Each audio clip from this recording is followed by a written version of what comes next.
Welcome back to Film Buff Bros, and in this episode, we're going to be discussing our favorite 1980s winter-themed movies.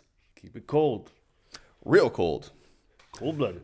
All right, so my favorite, I didn't think there was that great of a selection. I almost went with planes, trains, and automobiles, but it didn't seem like snow was that big of a factor other than grounding the flight. So anyway, I like that movie better than this movie, but I'm going with this movie more so kind of because it's underrated. I didn't know, but I've only seen it once. So it's Runaway Train with Jon Voight. Oh, Eric Roberts. Eric Roberts. Maybe it's written here. Okay, anyway. It's based on a screenplay by Akira Kurosawa. Didn't know that going into it. That was in the opening credits.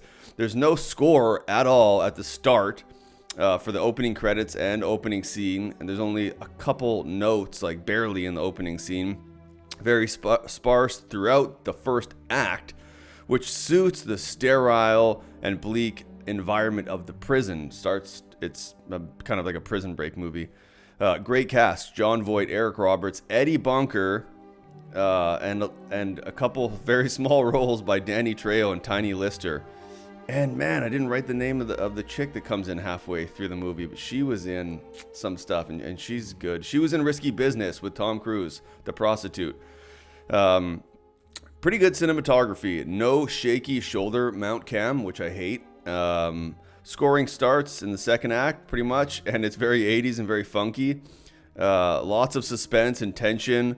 Plot is super high stakes. Plot slows a bit midway through, but the pace picks up in the third quarter, and it's definitely worth at least one watch.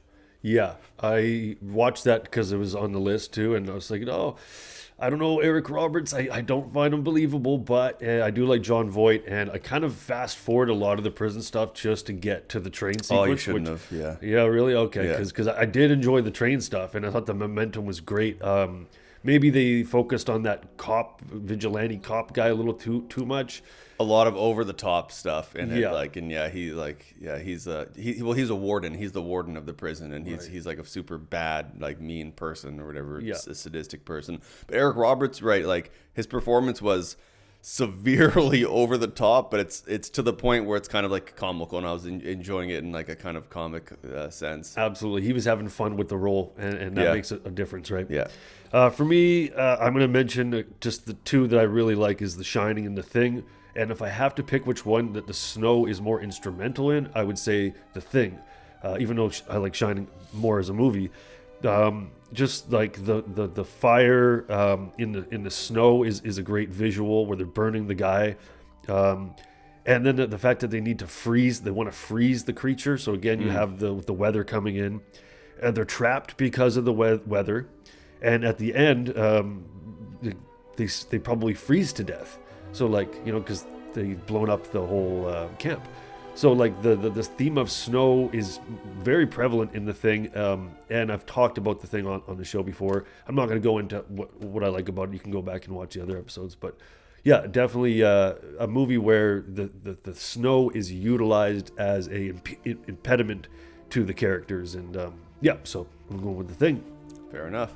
Yep. All right, that's our episode for this week. Click down below to subscribe and leave a comment and let us know if there's any movies that you'd like us to review or some just ideas for themes, topics for us to review.